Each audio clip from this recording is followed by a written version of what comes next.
O boi que guardava o sábado. Capítulo 27. A manhã chegou muito depressa para Nikolai. Depois de todos os momentos de desânimo nos 2 dias anteriores de trabalho, Nikolai havia começado a vacilar na sua fé. Depois, lembrou-se de que havia despertado à noite diante de um momento de inspiração, uma impressionante manifestação divina de que sua experiência era, na realidade, muito bíblica. Assim como Gideão, Nikolai percebeu, uma vez mais, que ele teria que confiar em seu Pai Celeste. Precisava colocar a fé naquele que podia fazer com que todas as coisas cooperassem para o bem. O dia e o desafio final haviam chegado, e Nikolai saiu para recebê-los. Apressou-se em direção ao celeiro, a fim de despertar o velho Maxim para as tarefas do dia. Mas, para sua surpresa, Maxim já estava em pé, com as pernas inquietas e os olhos plenamente em alerta. Bem, aqui houve uma mudança, concluiu Nikolai. Você nunca está em pé tão cedo de manhã. E deu um tapa no traseiro do boi. Todos os dias daquela semana, quando chegava ao estábulo, sempre encontrava Maxim deitado. Mas agora, Maxim dava puxões na correia, pronto para sair. Nikolai colocou a canga de Maxim sobre o pescoço dele e o atrelou. Tudo bem, garotão? Anunciou ele animado. Vamos andando. Por um momento, o coração de Nikolai vibrou ao pensar no elevado nível de energia de Maxim. Era animador e revigorante ver o animal, por fim, em sintonia com o homem. Naturalmente, agora era um pouco tarde, matutou Nikolai. Mas, quando Nikolai conduziu Maxim para fora do galpão e o prendeu à carreta, o animal disparou para a frente como se estivesse a caminho de uma corrida. Nikolai queria passar pela cozinha para pegar uns nabos frios e pão russo, como fizera nas outras manhãs daquela semana, mas não teve chance.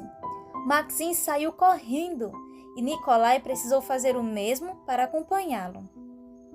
Para dizer a verdade, Nikolai acabou correndo o percurso todo até a fonte, atrás de Maxim da carreta, que dava solavancos.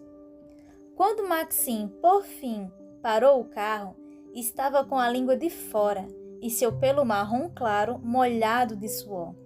Nikolai tentou tomar fôlego ao se emparelhar com o boi, agora também respirando pesadamente.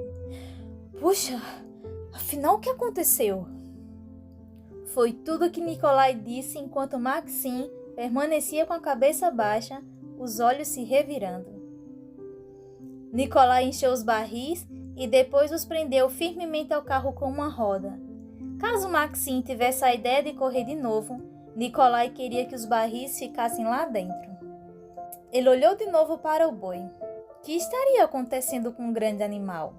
No dia anterior, a operação toda havia quase chegado a parar, porque Maxim não tinha energia. Agora, sua energia era suficiente para 10 bois, e a impressão foi de que ele estava correndo para bater todos os recordes. Era como se alguém houvesse acendido uma fogueira por baixo dele. Nikolai sabia que não poderia permanecer matutando sobre esse incrível espetáculo que ocorrera diante dos seus olhos. Precisava capitalizar a oportunidade que Maxim lhe oferecia, uma dádiva de Deus. Nikolai pôs rapidamente as tampas de madeira sobre os barris. O velho boi havia feito o trajeto num tempo tão curto que Nikolai precisou se perguntar quão rapidamente aquilo acontecera.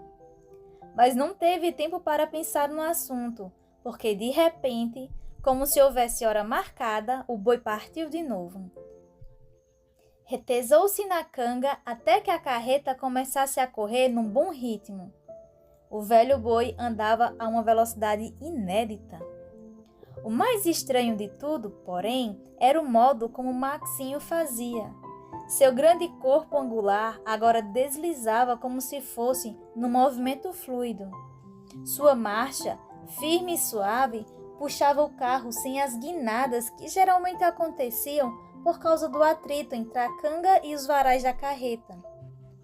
Então, de repente, Nikolai se lembrou de um sonho que tivera no início da semana, segundo o qual Maxim e ele corriam para a fonte. Havia sido uma fantasia maravilhosa naquele dia. Agora era uma excitante realidade. Nicolai sabia que nunca vira qualquer coisa parecida com aquilo. Era notável como o velho animal havia corrido até a fonte na primeira viagem, mas o percurso de volta fora mais incrível ainda. Ninguém acreditaria se lhe contasse. As pessoas teriam que ver a cena para chegar a compreendê-la. Como explicar-lhes a visão de um boi trotando com pesados barris de água na carreta ao longo de uma estrada deserta no sertão da Sibéria? O episódio era simplesmente excepcional.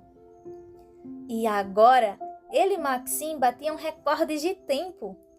O boi corria, corria e corria. Não havia dúvida na mente de Nicolai de que Deus era a fonte da ilimitada energia de Maxim. Era extraordinário ver Deus revelar-se desse modo miraculoso. Era, na verdade, uma inspiração e maravilha para o pregador. A pergunta no momento era: por que agora? Por que Deus esperar até o último dia para ajudar Nicolai?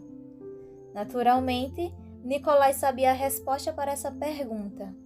Deus desejava remover-lhe da mente toda dúvida de que haveria alguma coisa que ele mesmo pudesse fazer para produzir essa história milagrosa.